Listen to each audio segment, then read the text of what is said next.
또 하나는 야, 세상에 프랑스가 망하는 내버려 두겠냐.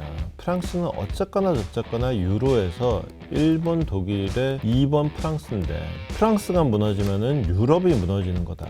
유럽이 무너지는데 유럽이 가만히 있겠냐. 뭐라도 때려박지 않겠냐. 강산구 정지부장의 투시경. 자, 프랑스 얘기를 잠깐 해볼게요. 프랑스 얘기는 제가 그동안 뭐 몇 번을 드렸고, 또 제가 이제 특집처럼 손준석 기자까지 모셔가지고 프랑스 얘기도 좀 하고 한 적이 있어서, 그리고 또 결정적으로 예견된 일이잖아요. 이게 어디 제목이었더라? 이게 아마 CNN 제목이 아니었을까 싶은데, 프랑스 정부가 무너졌다. 총리가 불신임 투표에서 졌다. 프란시스 바이로 총리의 모습이고요. 르몽드에 실린 겁니다. 일단 총 288표가 필요한데 194표밖에 못 얻었어요. 그러니까 택도 없이 진 거예요. 그러니까 이거를 이 표가 필요한데 이 표만 얻을 정도면은 이거를 불신임 투표로 갖고 가는 게 미친 짓이지. 이게 자살이지.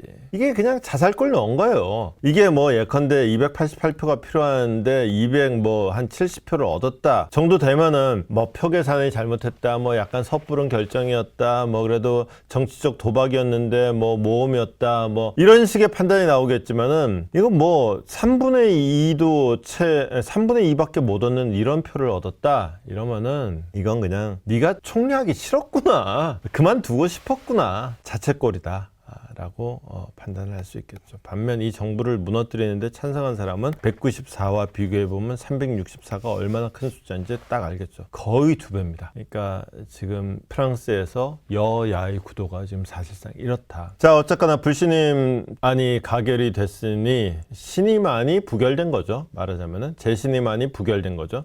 이제 바이로 총리는 화요일에 사임을, 그러니까 이제 오늘, 우리한테는 이미 오늘, 프랑스한테는 내일, 오늘 밤 사임을 하겠고, 마크롱 대통령은 이제 새로운 총리를 지명을 할 텐데 아마 이제 며칠 안에 발표를 하겠다라고 예고를 해놓은 상태입니다. 그러면서 르몽드가 바이로 총리에 대해서 박스 기사를 하나 일면에 덧붙여놨는데, 정말 마티뇽에서 위기로 점철된 9달 이후에 퇴출, 이렇게 된 거야. 마티뇽은 우리가 프랑스 대통령궁을 엘리제 궁이라고 얘기하죠. 그래서 이제 왜 그런 거 있잖아요. 영국 총리도 이제 다우닝가 뭐 이렇게 얘기하는 것처럼 우리도 사실은 청와대, 또 미국의 백악관, 이게 다 비슷한 느낌이죠. 마티뇽도 그런 식으로 이제 이 동네 이름입니다. 총리관저. 그래서 뭐 예컨대 마티뇽과 엘리제 궁의 갈등, 그러면 이제 여기 옛날에 동거 정부 있었잖아요. 그래서 그 당적이 달라요. 대통령하고 총리하고 당적이 달라서 원래 총리는 내치, 이제 대통령은 외치, 이러다 보니까 서로 갈등하고, 미테랑하고 시락이 좀 그런 모양이었죠. 그때 이제 마티뇽이란 말이 나오는데, 하여튼 마티뇽에서 위기로 점철된 9달 뭐 이렇게 된 거예요. 뭐 이것까지야 뭐 사실이 그러했으니까 그렇다 치겠는데, 부지에서 제목이 참 대단합니다. 이 사람 딴에는 나름대로 이제 어마어마한 부채 문제를 해결하기 위해서 승부수를 던진 걸 텐데 뭐라고 평가를 했느냐. 이자는 말이야, 어떠한 구조적인 개혁 노력도 하지 않았어. 그러고는 정말 무능한 통치의 연속이었다. 쫓겨나는 사람한테 이렇게까지 못을 박나 싶을 정도로 빡세게 박스 기사로 이렇게 이거는 바이루의 자책골이다 정도만 해줬어도 충분했을 텐데, 아예 이게 언론에서 이렇게 박는다 그러면은 참 언론들이 얼마나 적대적인 시선을 갖고 지금 바이루 총리를 바라봤는지를 알 수 있죠. 그러니까 이제 바이루 총리가 뭘 한번 한다 그러면은 사실은 그 기사가 그렇게 썩 예쁘게 나가지는 않았겠죠. 근데 언론들이 여론을 형성하는 측면도 있지만은 반대로 여론에 끌려가는 측면도 사실은 언론도 있어요. 아무래도 국민들 분위기하고 좀 보조를 맞추죠. 어쩌면은 뭐 언론이 주도해서 바이로 총리를 이렇게 내쫓은 것일 수도 있지만은 국민들 분위기가 그만큼 격앙돼 있다라는 반증일 수도 있겠죠. 자, 근데 중요한 건 여기서부터입니다. 자, 프랑스 정부가 무너졌으니 저는 그러면은 국채금리가 되게 올랐을 줄 알았어요. 근데 그래서 확인을 해봤더니 뭐야?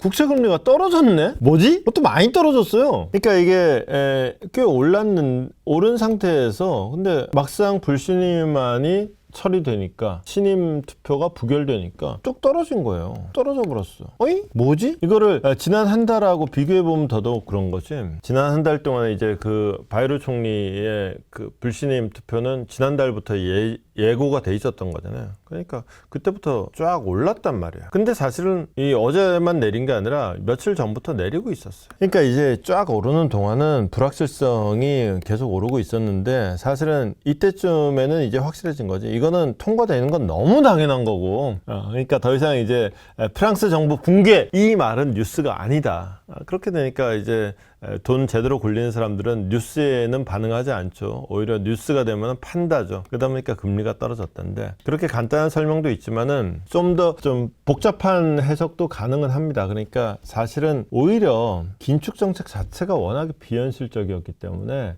그런 식의 긴축보다는 그런 식의 긴축이 완전히 좌초됐다는 점에서 오히려 최악은 피했다라는 게 있고요. 또 하나는 세상에 프랑스가 망하도록 내버려 두겠냐. 프랑스는 어쨌거나 저쨌거나 유로에서 1번 독일의 2번 프랑스인데 프랑스가 무너지면은 유럽이 무너지는 거다. 유럽이 무너지는데 유럽이 가만히 있겠냐. 뭐라도 때려박지 않겠냐. 유럽중앙은행에서 지원을 할 수밖에 없는 것이다. 그러니까 이거는 어쨌거나 망하는 나라가 아니다라는 확신. 그 다음에 요즘에 좀 나아졌다지만은 사실은 원래 그 재정 적자로 인한 위기는 이탈리아, 스페인, 그리스 이런 나라들인데 요즘에 나아졌다지만 어차피 지금도 이탈리아보다 낫고 그리스보다 낫다. 스페인은 요즘에 많이 좋아졌어요. 그래서 스페인하고는 요즘에 거의 비등비등합니다. 그래서 어차피 프랑스로서는 좀 억울한 거 아니냐. 프랑스만 놓고 봤을 때 옛날보다 나빠졌다는 것이지 유럽을 전체로 놓고 봤을 때는 프랑스가 꼭 그렇게 나쁘기만 한 거냐. 물론 적자 규모는 굉장히 큽니다. 근데 예컨대 그런 거 있죠. 누구는 빚을 500만 원만 져도 감당이 안 돼요. 누구는 빚을 몇 천억 원을 져도 멀쩡하게 큰 소리 떵떵 치면서 다닙니다. 그 빚을 감당할 사람이면은 빚의 절대 액수는 문제가 아닌 거예요. 그러니까 빚의 절대 액수는 그리고 뭐 GDP에서의 비중도 그렇고 프랑스가 굉장히 높아요. 오히려 남프랑스의 이런 나라들보다 더 높아요. 그런데 프랑스는 그래도 감당할 수 있다라고 판단이 되면은 그냥 계속해서 굴러가는 거죠. 그러면서 심지어 감당 가능하다고 판단되면은 돈 빌려줄 때 금리도 더 싸게 빌려주는 거예요. 그러다 보니까 이게 사실은 그동안 이제 정부가 붕괴되면은 프랑스가 결국 구제금융으로 갈 것이다. 구제금융이란 건 뭐예요? 디폴트죠. 빚을 못 갚는다. 배째! 이거지. 왜냐? 가뜩이나 지금 빚에 허덕이고 있는데 이렇게 정부 붕괴하고 뭔가 좀 위기 상황이 되면은 국채 금리가 오르겠죠. 금리라는 게 이제 수익률입니다. 금리가 오르겠지. 이게 뭐냐? 프랑스 정부의 입장에서는 이자 부담이 커지는 거예요. 가뜩이나 지금 1년 내내 프랑스 제가 그 통계를 며칠 전에 봤는데 지금 기억을 못 하는데 1년 예산 중에 자기 이자 갚는 돈이 한 반 돼요. 이걸 어떻게 할 거냐고. 근데 그 반이나 이미 이 국가 예산의 절반이나 되는 이자 갚는 돈이 여기서 더 많아진다. 아니 뭐 얘기 안 되는 거지. 이런 상황 때문에 결국은 그러면은 빚 못 갚는 거지. 그러면 디폴트고 그러면 우리 돈 좀 꿔주소 구제금융이고 요렇게 가는 시나리오로 요렇게 가는 시나리오가 될 줄 알았는데 여기서 이게 마음대로 안 움직여지. 이런 이유로. 그러면은 일단 프랑스는 일단은 고비 넘긴다. 문제는 이게 기본적으로 정치로부터 비롯된 위기 상황이잖아요. 문제는 정치의 위기는 이제부터 시작이다. 자, 바이로는 일단 나갔는데 그럼 바이로의 후임은 누가 될 것이냐? 그럼 그 후임을 그러면 바이로를 쫓아낸 야당들이 인정해 줄 것이냐? 그럴 리 만무하다. 그럼 마크롱은 그러면은 총리를 임명하기 위해서 야당들과 타협을 할 것이냐? 마크롱 스타일 보면 절대 그런 짓 안 한다. 어떻게 할 거냐? 그러면 결국은 정부가 없는 상태에서 계속 굴러가느냐? 이런 것들이 이제 불확실성이 계속 커지는 거죠. 여기서 사실은 하나의 가능성은 그게 있었어요. 원래 제가 아까 잠깐 미테랑 대통령과 시라크 총리의 동거 정부를 언급을 했잖아요. 당적이 달라도 프랑스는 대통령과 총리를 할 수 있단 말이에요. 마크롱 대통령은 중도를 지향하긴 하지만 원래 사회당 출신이에요. 미테랑 대통령 밑에서 참모하던 사람이란 말이에요.